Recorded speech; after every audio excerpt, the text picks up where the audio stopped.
저희들의 죄를 용서하옵소서. 오늘도 이 새벽에 기도할 수 있는 새벽 기도 시간을 허락해 주신 하나님 감사합니다. 이 비천한 종을 세워 말씀을 즐겁게 하시니 감사합니다.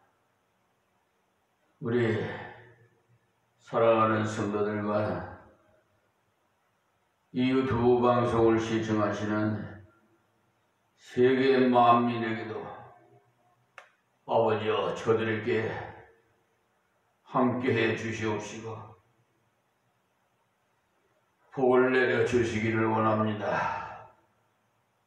말씀으로 더욱 영육을 강건하게 하여 주시옵시고 이 어지럽고 어두운 세상, 악한 세상에 빛과 소금의 역할을 감당할 수 있도록 저들에게 명하여 주시옵소서. 오늘도 이 종에게 입을 벌려 말씀하게 하신 하나님께서는 성령의 하나님이심을 믿습니다. 아버지와 이 종에게 감동, 감화시켜 말씀의 도구로 사용하시옵소서.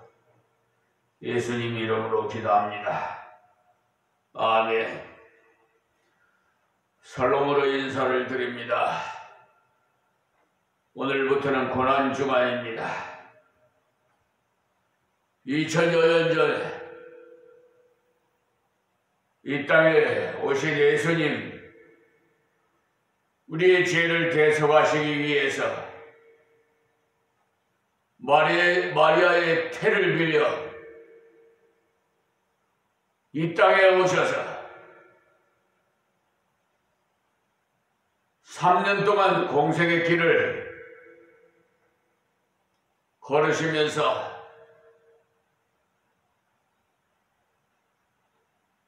아버지 하나님의 그 말씀에 순종해서 겟세마네 동산에서 피와 땀을 흘리며 기도하셨던 우리 예수님, 그 예수님의 기도는 절규의 기도에 내 뜻대로 마옵시고 아버지 뜻대로 하옵소서라고 기도했듯이 우리 모든 그리스도인들은 예수님의 도를 받아 기도하는 저희들이 됩시다.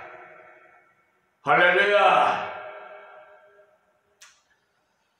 어제에 이어서 마태복음 강해 설교로 17장 14절에서 27절에 있는 말씀의 서론을 마저 말씀을 드리고 14절 말씀드리겠습니다.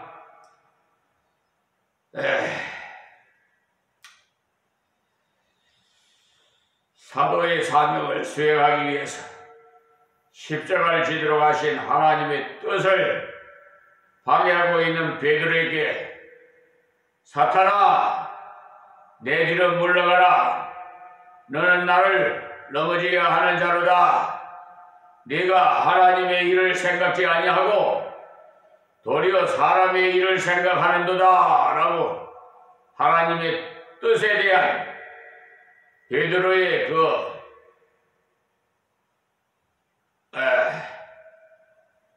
머리를 크게 책망하셨어요. 우리가 구약을 보면 구약 전체가 하나의 거대한 구원사의 맥으로 구성이 되어 있는데 그 구약 전편에 이르는 것이 바로 하나님의 아들 메시아의 고난의 죽음을 통해 구원의 은혜를 주시는 구속의 복음을 계시하고 있습니다. 그러니까 이와 같이 구약에서부터 예언되어 온 하나님의 구원의 원리와 방법을 대적하는 것은 전부가 사단이 개입된 사단의 역사라는 것입니다.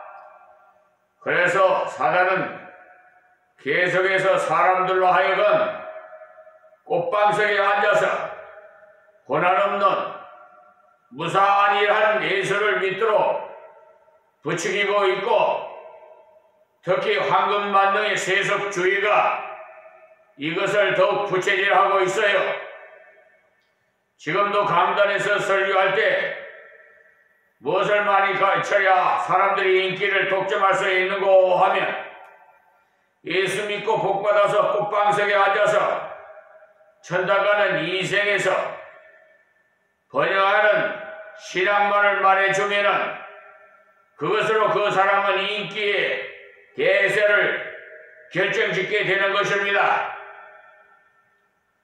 그러나 예수님께서 분명하게 말씀하시기를 자기를 부인하고 자기 십자가를 지고 나를 쫓을 것이라고 하신 것을 볼 때, 우리가 예수님의 십자가를 믿으면 예수님과 같이 자기 십자가를 지고 예수님을 따라야 한다는 것을 알 수가 있는데, 몰직한 유명 원로 목사들은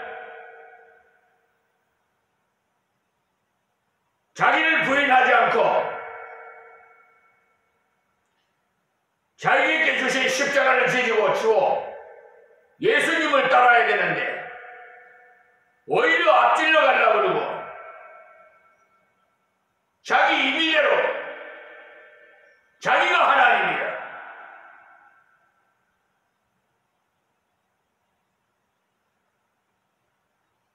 그 유명한 원로 목사 이제 그만 감행하지 않겠습니다. 아예 그냥 잊어버리려고 합니다. 제가 너무 속상해서. 존경했던 분이 그러니까 마귀 사탄에 미혹당해서 종도를 하니까 너무나 가슴이 아프고 속상해서 아주 그냥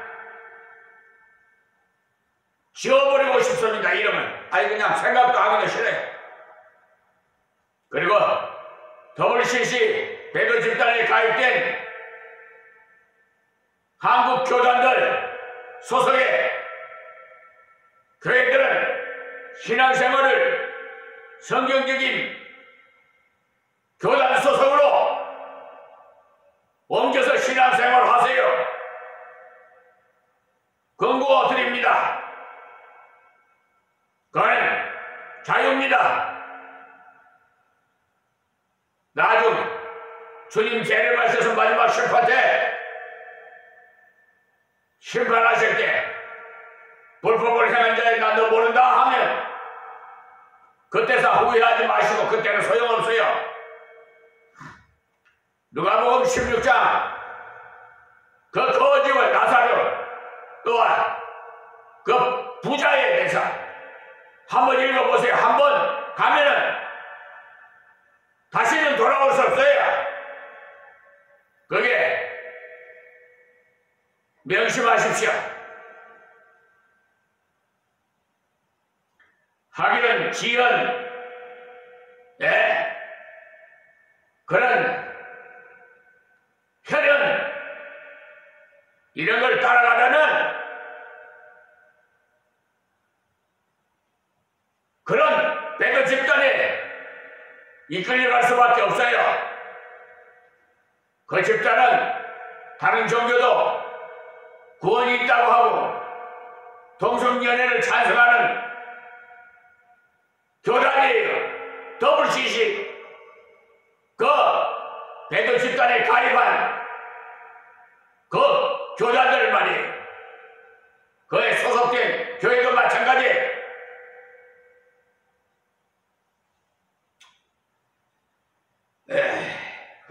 베드로가 고난 없는 십자가 없는 구원 역사를 제기했을 때 예수님께서 크게 꾸짖었지요.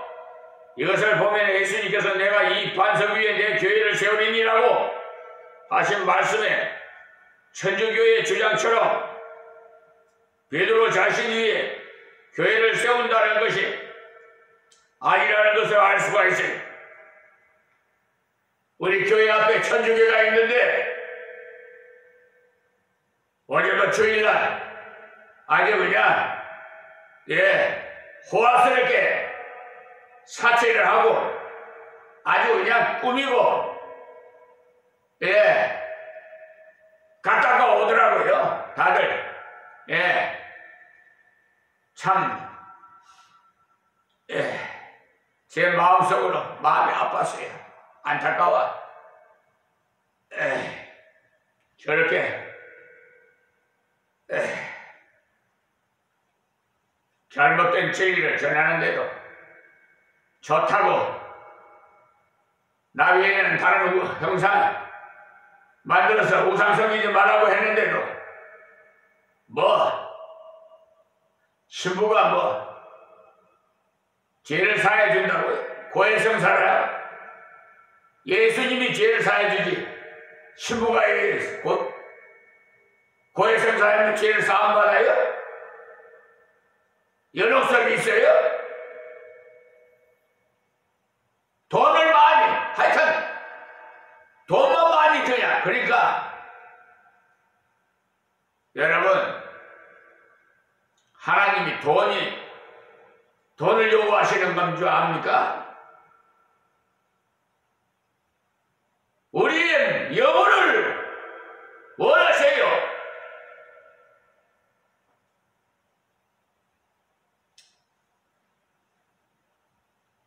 베드로가 방금 굉장한 신앙 고백을 예수님께 드렸지만 예수님이 고난의 십자가를 지시는 문제에 대해서는 그는 반대함으로써 예수님께로부터 크게 책망을 들었던 것이죠.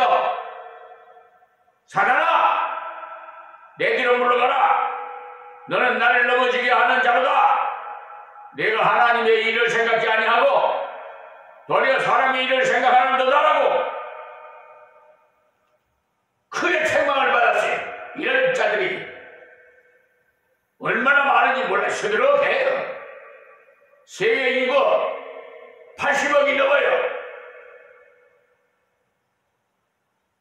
그런데 그 중에 소수가 천국에 들어가요. 황금길에 진주문을 들어간단 말이에요. 예수는 믿으면 구원받는다고 말씀드렸습니다만 예수 믿으면 구원은 받되 불속에서 구원받는 것 같으니라. 고린도전서 3장 15절 말씀 보세요. 불속은 원부입니다.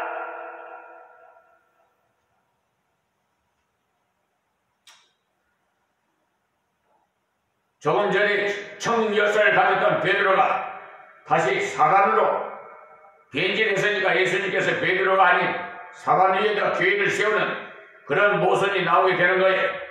그러니 베드로 위에 교회를 세운다는 말은 잘못된 것이란 말입니다. 천주교에서 하는 말이 잘못된 말이다 이 말이에요. 그것은 베드로가 고백한 올바른 신앙 고백 위에 베드로가 서게 되는 것을 의미하는 것이지. 그리고 16장 마지막 절에 예수님께서 여기 섰는 사람 중에 죽기 전에 인자가 그 왕권을 가지고 오는 것을 볼 자들도 있느니라 했어요. 제자들에게 말씀하셨는데 그것은 그렇게 말씀하시고 엿새 후에 일어났던 변화산 사건을 말해주는 거죠. 앞으로 예수님께서 죽으시고 부활하시고 난 다음에 다시 재림에 오셔서 왕으로서 다시는 왕권을 가진 예수 그리스도의 모습의 일면을 보게 된 것을 말씀해 주신 겁니다. 그래서 변화산에서 예수님께서 죽으시고 부활하셨을 때와 같은 영화로운 모습으로 변화해서 왕권을 가지신 심판주로 오실 때 모습을 제자들에게 잠시 보여주셨어요. 저희 동기 목사가 1995년도에 9월달에 인천에서 경기도 김포시 마성에 하나님께서 그 구름 사이로 햇빛을 비추면서 인도해 주시는데 그 차를 타고 오면서 그때는 비포장지대 우리 동립자 목사님이 새벽에 기도하는데 잠시 잠이 들었는데 이 비천한 종이 변화산에 예수님처럼 변화되더라는 거예요. 그걸 꿈에서 봤다는 거예요. 그것을 제게 말해줄 때 정말 감사하고 들어왔어요. 나는 오직 예수님만 따르리라. 다 여러분 떠나가도 예수님만 나에게 함께 계시면 행복한 목사입니다. 가진 것 없고 누릴 것 없어도 저는 행복한 목사라고 수차례에 걸쳐서 말씀드렸어요. 지금 교회 은행의 이름이 대출이 돼가지고 상환하라고 지금 도청이 오고 길 임박해 옵니다만 저는 부러운 게 없어요.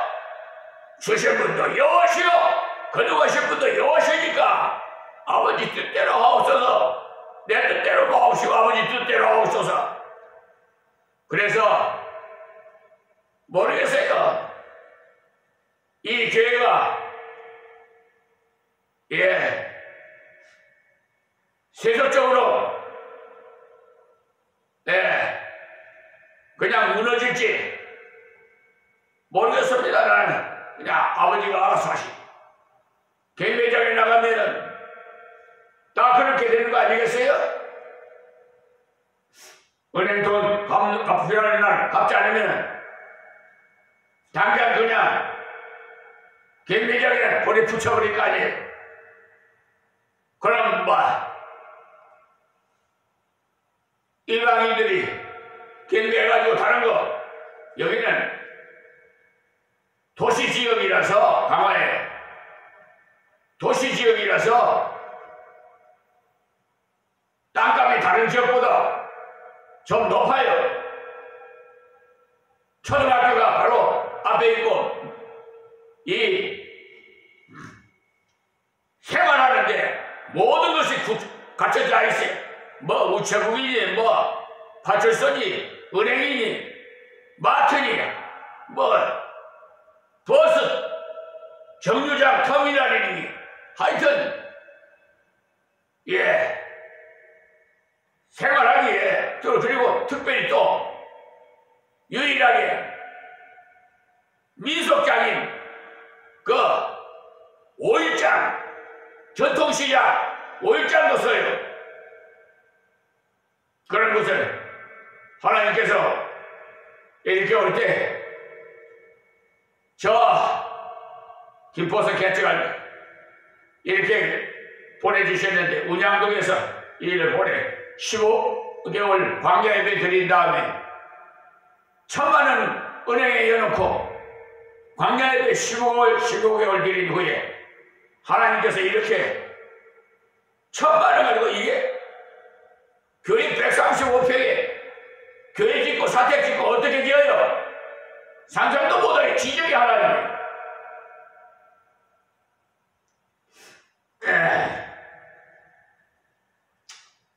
그러네. 저는 많은 체험을 하는 체험 목사예요. 성경적으로도 하나님께서 지혜를 주셔서 연구하기 위해서 여러분 성경에 지난번에 나온 그 성경책 다니엘서 3장 10절을 한번 보세요. 예전 성경에는 우리 하나님을 갖다가 하나님이 계시다면으로 이렇게 번역을 해놨어요. 마귀 사탄들이. 아시겠어요? 성경까지도 그냥 이 마귀 사탄들이 배제시켜 놓는단 말이에요. 기적이같이 그냥 만용군대다 그냥. 그러니까 하나님이 안 계실 수도 있다 이 말 아니에요? 그래서 예전 우리 선조들이 쓰던 선배 목사님들이 쓰던 그 성경책을 사용하기를 저는 추천합니다. 그런 교회도 있다고 그러더라고요. 저는 그래서 반가웠어요. 예, 우리는 고난 뒤에 있을 그리스도의 영광을 미리 보여주심으로써 제자들이 주님의 고난 뒤에 있을 일에 바로 인식해서 확신을 가지고 믿음으로 걸어갈 수 있도록 예수님께서 은혜를 베풀어 주신 거예요. 이렇게 주님의 고난의 문제가 제자들에게 분명하게 정립되어 있을 때 흔들리지 아니하고 믿음으로 굳건히 걸어가게 되죠. 그러니 예수님께서 절대로 공포 분위기를 조성하기 위해서 고난을 언급하신 것은 아니고 오히려 고난에 대한 일체의 공포심을 제거하기 위해서 그 말씀을 해주신 겁니다. 그러니까 고난을 있으나 넘어갈 수 있으며 고난을 있으나 승리할 수가 있다는 복음을 가르쳐 주시기 위해서 고난을 이야기하셨다는 말이에요. 우리가 단지 십자가만 지시고 신음하며 고난과 함께 자멸해버린다면 그것은 결코 복음이 아닙니다.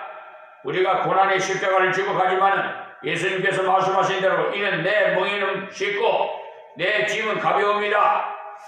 즉 주님께서 같이 쳐주시기 때문에 십자가는 십자가인데 감당할 수가 있다는 겁니다.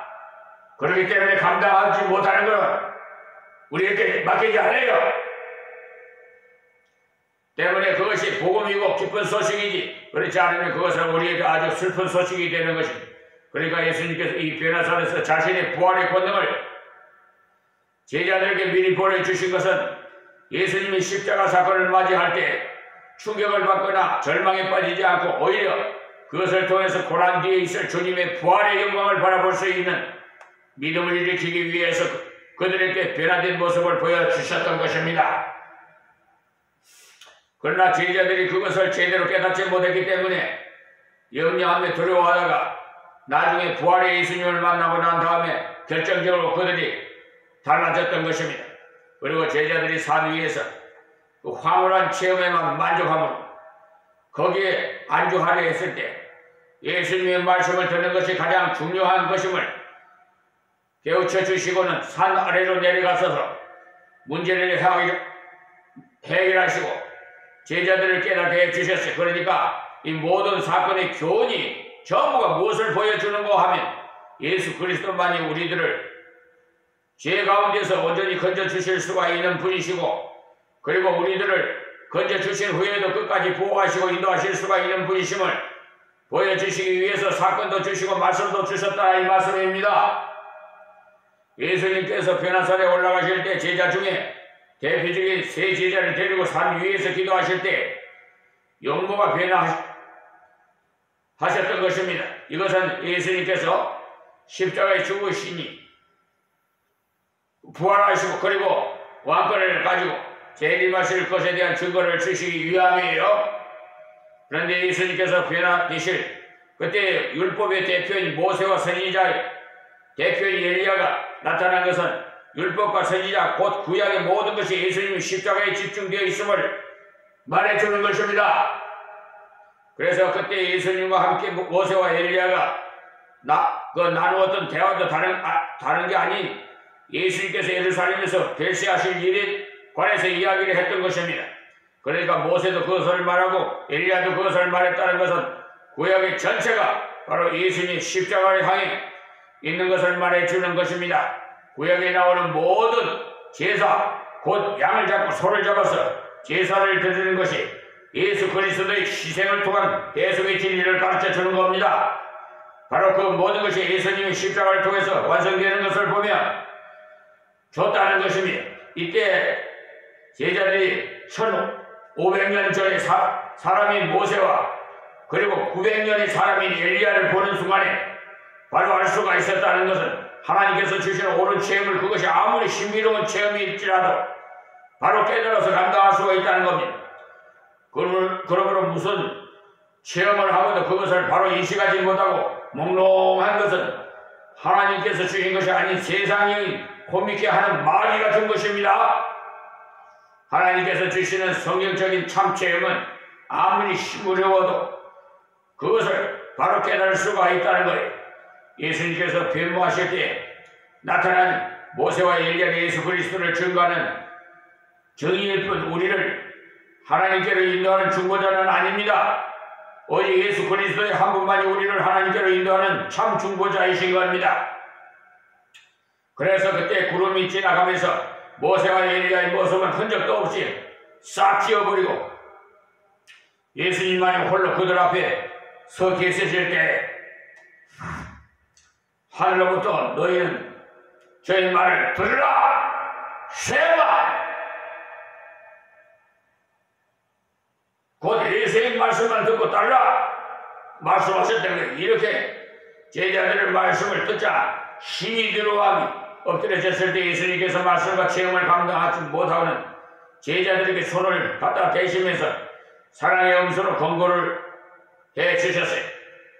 지금도 어떤 사람은 자꾸 하나님과 직통전환을 개설하고 싶어가지고 야단 법석인데 만약에 하나님의 음성을 그렇게 직접 듣는다면 여기 제자들처럼 인간의 무능과 인간의 더러움으로 인해서 그대로 거꾸러지고 감당하지 못한다는 것을 알아야 합니다.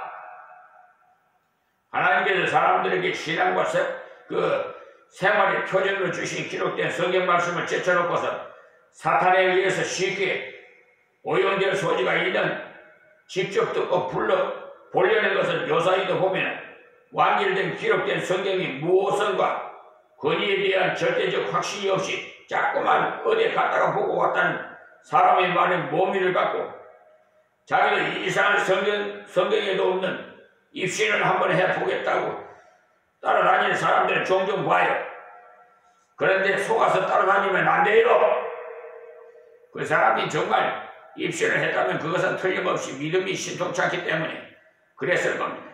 왜냐하면 하나님 말씀에 대한 지식이 너무 없는 상태거나 아니면 말씀을 단순하게 믿지 못하거나 할 때 하나님께서 바른 깨달음을 믿음을 주기 위해서 그런 비정상적인 수단을 사용할 필요가 있는 것이기 때문에 그래서 본문에서도 제자들이 직접 하나님의 음성을 듣고 거꾸러졌을 때 예수님께서 친절하게 가르쳐 주시기를 하나님께서 음성을 들려주시는 것은 그렇게 거꾸러지고 들으라 하라고 나타내신 게 아니라 이 말씀을 듣고 바로 깨달으라. 그래서 들려준 것입니다. 그러므로 우리를 정말 건져주시고 일으켜주시고 그리고 위로해 주실 분의 예수 그리스도 한 분뿐이라는 것을 기억하십시오. 그리고 산에서 내려오시면서 제자들이 방금 본 것은 예수님께서 죽은 자 가운데 살아날 때까지 아무에게도 그것을 발설하지 말라는 것을 당부하셨어요. 이것을 보며 어떤 체험을 주실 때도 그것이 그 사람에게 필요한 것이지 모든 사람에게 똑같이 필요한 것이 아니라는 것을 분명히 알 수가 있습니다. 그러니까 예수님께서 죽으시고 살아나시는 부활의 권능을 사람들이 보고 난 다음에 베네산에서의 체험을 들려줄 경우에 즉시 납득이 가면서 복음 전파의 효과도 노릴 수가 있지 않겠어요? 하나님의 구원의 원리와 방법을 전혀 알지 못하는 무지한 사람들에게 그것을 말해 줘봤자 예수님 메시아를 믿기는커녕 그것 때문에 미친 사람을 취급을 받아가지고 오히려 증거의 능력이 상실된 뿐만 아니라 불필요한 의혹과 반감만 사게 되는 역효과를 가져오게 되는 것입니다. 지금도 우리가 예수 믿지 않는 사람에게 가서 샥샥 하면서 힐링한 척 하면서 오히려 전도가 안 돼요. 예? 그러면 예수를 믿으면 그렇게 이상하게 되는 줄 알고 굉장히 곤란하게 생각해요. 그러므로 부드럽게 전해야만 거기에서 그리스도의 모습을 그들이 발견하게 되는 것. 그런데 사람들의 앞에서 무분별하게 방언을 사용하면서 다다다다다다다다다다 해서면서 복음을 전한다면 바울 사도가 말한 대로 온 교회가 함께 모여서 다 방언을 말하면 무식한 자들이나 믿지 않는 자들이 들어와서 너희를 미쳤다 하지 아니하겠느냐? 고린도전서 14절에서 23절 말씀 보세요.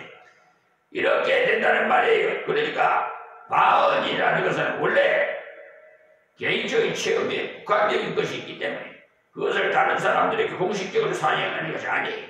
그리고 제자들은 방금 변호사님에서 봤던 엘리야가 메시아가 오시기 전에 온다고 한 그 엘리야가 어떻게 되는지를 예수님께 물어봤을 때 죽었던 엘리야가 다시 살아서 오는 게 아니라 엘리야의 심정을 가진 세례 요한이 예수님 앞에 왔으나 사람들이 깨닫지 못함으로 그것을 임의로 대우했다고 그렇게 설명해 주셨어요. 그래서 예수님께서 부자와 나사로에 관한 말씀하실 때 모세와 선지자의 증거를 듣지 않는 사람은 죽었다고 다시 살아나는 사람을 가서 증거에 또 듣지 않는다고 말씀하셨던 겁니다. 누가복음 16장 27절에서 31절이에요. 조금 전에도 제가 말씀했지요. 우리 인간적인 생각에 죽었다고 다시 척 일어나서 복음을 전하면 믿지 않는 부모에게 그 말이 강력한 설득력을 지니므로 당장 예수를 믿을 것 같이 생각되지만 오히려 기절했다가 깨어나면 신기하다고 반응만 보이지 믿지는 않습니다. 이것을 보면 하나님께서 은혜를 안 주시면은 아무리 큰 이적을 가지고도 그것으로 사람을 절대 건질 수가 없어요. 심지어 죽을 병에 들어서 암 환자가 암병에 걸려가지고 사형선고 받을 때 살려놨단 말이에요. 예? 하나님의 은혜를 못 받으면요 믿음 생활 못해요. 아주 그냥